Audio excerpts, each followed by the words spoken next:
Moi, je vois que, il y a, des discussions sur, pourquoi un tel retard dans les filières de compostage. Donc peut-être que Michel Kneur peut nous raconter, l'histoire, pourquoi est-ce que bon 40 collectivités, c'est pas beaucoup.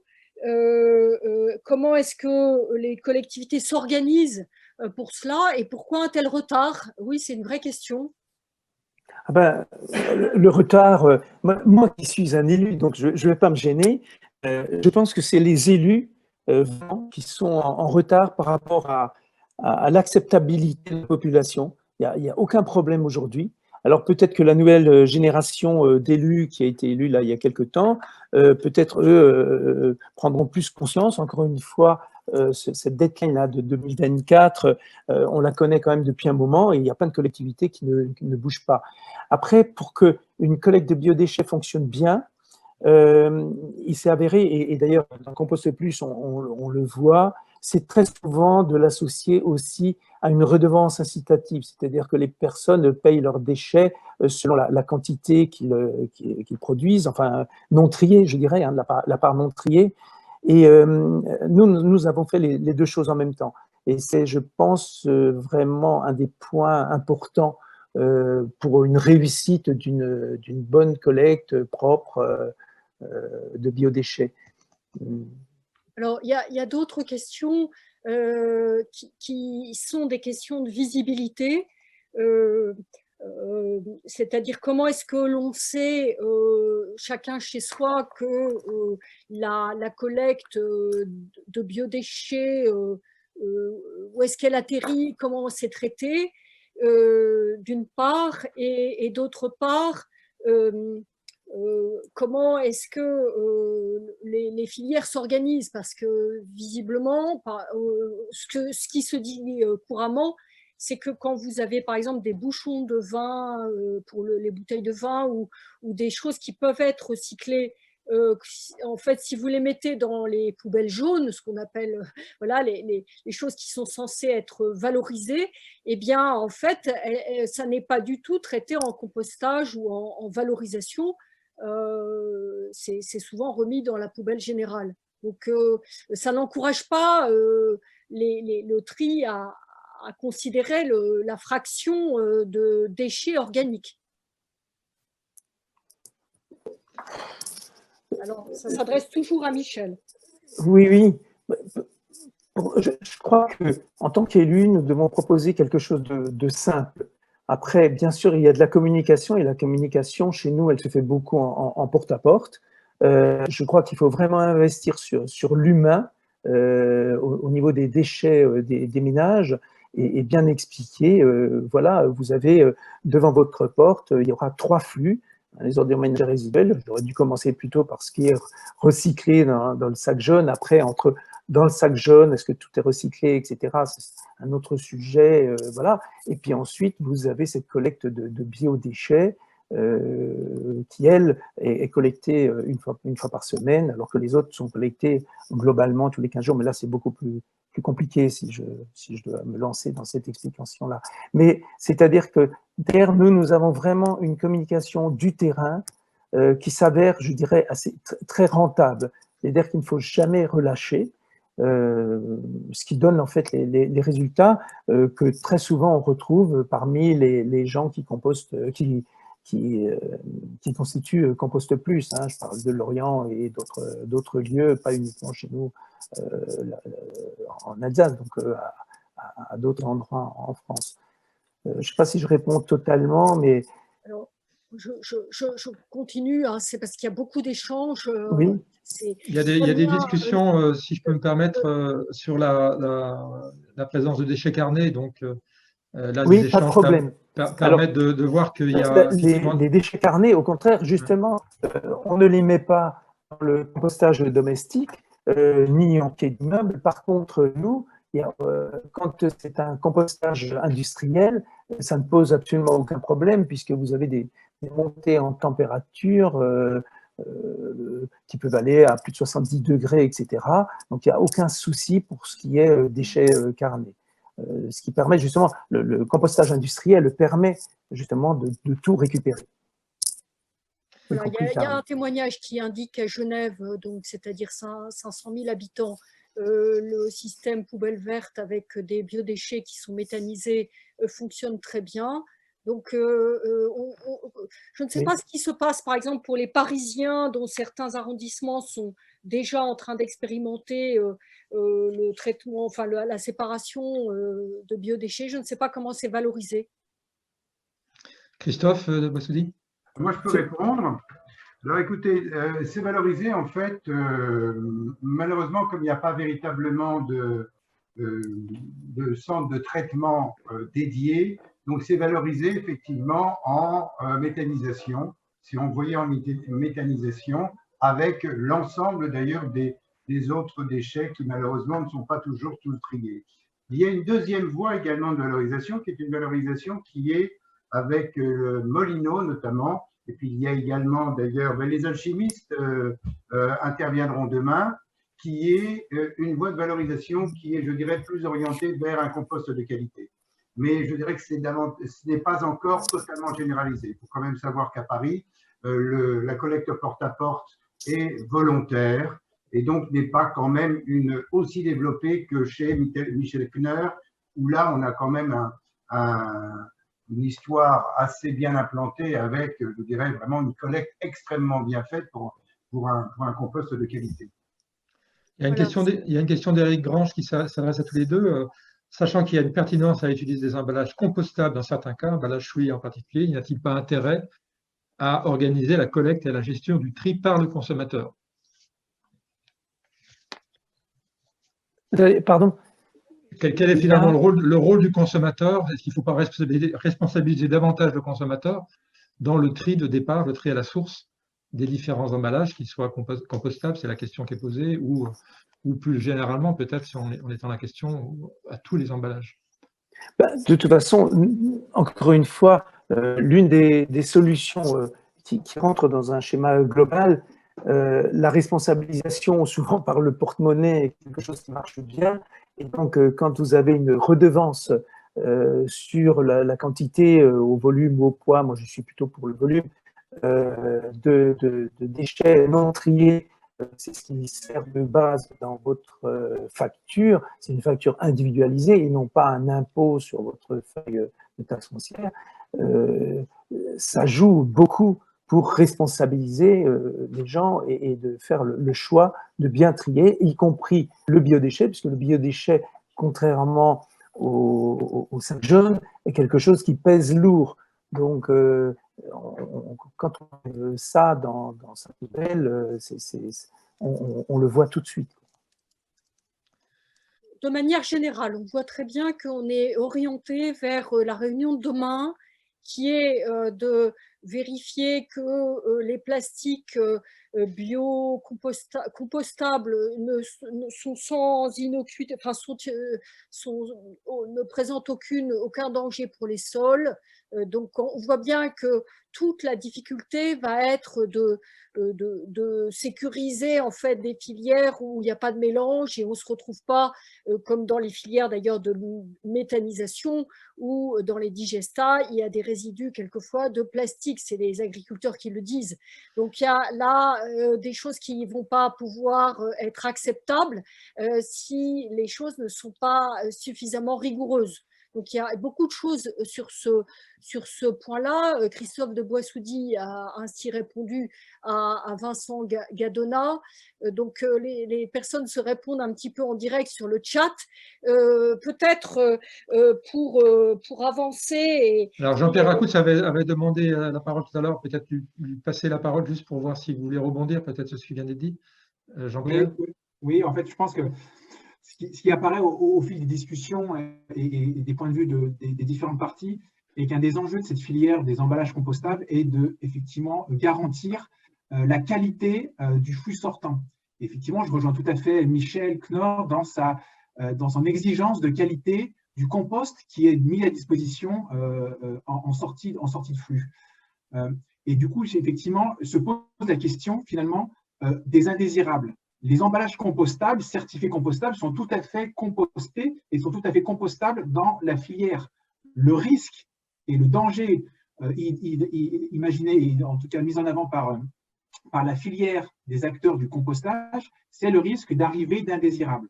C'est un petit peu aussi le même sujet qu'on retrouve, si vous voulez, sur la filière du recyclage. Aujourd'hui, le recyclage se voit d'un mauvais œil aussi les emballages compostables, puisqu'ils sont potentiellement des perturbateurs de tri et de l'efficacité du recyclage. Il a été donc démontré, et c'est là où effectivement il y a plusieurs sujets sur lesquels il faut collectivement qu'on puisse trouver des solutions, et elles existent. Le premier niveau d'action, c'est bien sûr la communication et la formation des consommateurs aux bons gestes de tri. Je pense que Citeo le fait depuis un petit moment. Il faut continuer dans cet axe-là pour effectivement orienter le consommateur sur ce qui peut être dans une filière ou dans une autre. Mais ce qui va nous aider, c'est la technologie. La technologie permet d'identifier, de rattraper des erreurs de tri qui, on n'est pas naïf, vont manifestement arriver et ne manqueront pas d'arriver. Il y a un avis qui a été édité par le COTREP qui certifie la capacité à pouvoir identifier des emballages souples compostables dans le flux des emballages recyclables. On peut imaginer qu'un des enjeux de la filière du compostage serait de faire la même chose au niveau des flux entrants du compost. Pouvoir identifier et donc sortir du flux de ce qui est composté des plastiques qui ne seraient pas compostables. Et ainsi pouvoir moderniser les centres de compostage comme on est en train de moderniser les centres de tri. Est-ce qu'il n'y a pas un point soulevé par Nicolas Pont tout à l'heure, qui est la limite quand même du nombre de plastiques compostables qui crée quand même des problèmes justement dans leur diversité. Il ne faut pas se mettre d'accord, et puis je passerai la parole à Christophe, juste pour la question là, pour faire le lien avec tout ce qui a été dit tout à l'heure, il ne faut pas limiter finalement le nombre de plastiques compostables pour finalement simplifier les procédures. Alors c'est justement là-dessus que je voulais répondre, si je peux. Ah, d'accord, pardon. Parce que d'abord, repositionnons les chiffres. N'oublions pas qu'aujourd'hui, on est à 1,2% et sur la capacité de production, hein, pas sur la réalité, 1,2% par rapport à la quantité de biodéchets à gérer. Donc, c'est extrêmement faible. Par ailleurs, et c'est un petit peu ce vers quoi on a essayé, enfin ce que j'ai aussi essayé de mettre en avant, et la même chose pour Jean-Pierre, on fait très attention à orienter ces matériaux sur des applications qui ont un sens. Et ça, c'est absolument fondamental. Des applications qui ont un sens sont des applications qui ont un sens à être orientées soit vers une filière de biodéchets, avec les biodéchets, parce que souillés ou autres, à condition bien évidemment que ça ne devienne pas un compostage uniquement de ces matériaux, mais on en est loin. Donc, rappelons les chiffres, hein, sachons raison garder. Et la deuxième chose, si on a effectivement des applications plastiques qui, de par leur application, et ça c'est l'avantage sur la biodégradation, ont toutes les chances de rester au moins en partie dans l'environnement. Ça c'est le cas pour tout ce qui est paillage agricole et autres. Et on sort un petit peu de la notion de recyclage, même si ces matériaux-là ont un mal fou à être recyclés parce qu'ils sont extrêmement souillés. Donc sachons raison garder. D'abord, évidemment, ces matériaux ne sont orientés que pour des applications particulières qui ont un sens avec la valorisation organique et bien évidemment avec des quantités limitées, mais pour l'instant, on en est loin. Jean-Pierre, vous voulez rebondir rapidement? Non, tout à fait. Effectivement, encore une fois, il n'a jamais été question pour les acteurs du compostable de vouloir remplacer tous les plastiques existants par le plastique compostable. C'est des raccourcis qui sont parfois faits et qui sont tout à fait caricaturaux. Il y a une diversité des applications. Il y a des filières qui existent et qui marchent très bien pour le recyclage, avec la limite que j'ai évoquée tout à l'heure sur le devenir finalement de la matière, mais bon, c'est un autre débat. Et il est tout à fait possible de pouvoir identifier des segments de marché pour lesquels l'emballage compostable fait du sens et en absence d'alternatives crédibles de toute façon de gestion de fin d'usage ou de fin de vie. Je voudrais revenir à l'intervention de Sandra Domenech qui a participé donc, au rapport qui vient d'être publié par Tech for Life. On n'a pas suffisamment, à mon avis, creusé le fait que comment est-ce qu'on pourrait s'organiser pour qu'on puisse davantage concevoir les emballages plastiques les emballages peut-être même tout court, en fonction, bien sûr, de ce qu'on attend d'eux, de la fonctionnalité utile dans le monde alimentaire avec la sécurité, mais en considérant leur fin de vie en même temps. Est-ce que c'est quelque chose qui apparaît dans votre activité et est-ce que vous y croyez? Peut-être repasser la parole à Citeo et aussi à Veolia, peut-être, puisque on a commencé par ces aspects-là. Est-ce qu'Oriane voulait réagir à ce qui vient d'être dit et puis à la question de Dorothée? Est-ce que je peux réagir aussi après? Oui, bien sûr, vu qu'elle Sandra. m'a été posée la question. Vas-y, Sandra. Alors, Sandra, allez-y d'abord. Ok, merci, Oriane. En fait, oui, ça apparaît dans nos réflexions. Et donc, pour moi, un emballage compostable et recyclable est quelque chose qui peut être totalement faisable et envisageable. Et je pense que c'est vraiment par une interaction avec les utilisateurs et avec les clients qui va vouloir regarder aussi l'ergonomie de ces matériaux-là, l'ergonomie du geste de tri, que ça va nous aider en fait à dériver ou à diriger un emballage là où il faut qu'il soit et donc peut-être aussi mettre en route le matériau qu'il nous faut pour cet emballage-là. Et l'autre chose, c'est sur le recyclage aussi. Donc, moi, je reprends en fait la casquette de la sécurité. C'est vrai donc qu'à chaque moment du recyclage, on va pouvoir peut-être se prendre des contaminants et il faudra peut-être même sur des matières recyclées repenser un peu notre façon de faire et de les travailler de manière à continuer à garantir la sécurité en fait des contenus qui sont emballés par ces matières-là. Merci. Merci Sandra. Oriane, vous voulez donc réagir peut-être à ce qui a été dit précédemment? Oui, donc du coup, plus pour un matériau qui soit recyclable et compostable, c'est sûr que ce serait une vision qui soit, ce serait un matériau idéal. Aujourd'hui, à date, moi, j'en connais pas, en tout cas, qui soit recyclable et compostable dans les filières actuelles. Donc, c'est vraiment un travail qu'il faut faire. Hein. Aujourd'hui, il n'y a pas de filière de recyclage qui nous permette de prendre en charge des matériaux compostables. Donc, c'est quelque chose qu'il faut il y a tout un travail à faire. Si aujourd'hui le marché switch sur certaines solutions et qu'on se rend compte qu'il y a un gisement qui devient de plus en plus important sur des emballages compostables, on pourra éventuellement se poser la question de lancer une filière dédiée pour la recyclabilité de ces emballages-là. Christophe? Alors oui, je voulais rebondir sur ce que vient de dire Oriane, effectivement, et je pense que Nicolas Pont sera d'accord avec moi. Le problème de faire des nouveaux matériaux qui soient recyclables et compostables, on l'a dit tout à l'heure, c'est-à-dire c'est pas tellement le fait qu'ils soient compostables, c'est qu'ils sont nouveaux et qu'il n'y a pas suffisamment de volume pour pouvoir véritablement gérer ou investir pour une nouvelle filière de recyclage. Ça a été le problème, par exemple, des PET opaques, qui ne sont pas compostables. Mais c'est une nouvelle filière à mettre en place et ça demande une quantité en fait, de produits à recycler extrêmement importante. Et je finirai en disant que les matériaux compostables, par définition, se doivent d'être recyclables parce qu'ils sont forcément recyclés en chute de production. Donc, ils ont la capacité à pouvoir effectivement être recyclés et retravaillés. Mais en post-consommateur, ça voudrait dire qu'il y ait une quantité sur le marché suffisamment importante pour pouvoir investir sur des nouvelles filières, mais ça ne concerne pas que les compostables, ça concerne toutes les nouvelles matières. Tout à fait. Oui, il y a une question qui complète ça. Il faudrait peut-être aussi limiter au strict minimum les démarches de conception type mélange, formulation mélange, pour adapter un matériau à une application. Car évidemment, plus la recette est complexe, plus c'est difficile de recycler ou de composter. Oui, Sandra. Je suis allée vite. Donc, il y a quelqu'un qui a dit, donc Philippe Rottenauer, le papier, effectivement, là, on est sur du recyclable et compostable. Il a tout à fait raison. Et quand on vous parle, parce que pour un chercheur, il va un peu plus loin parfois dans son dans son horizon de temps.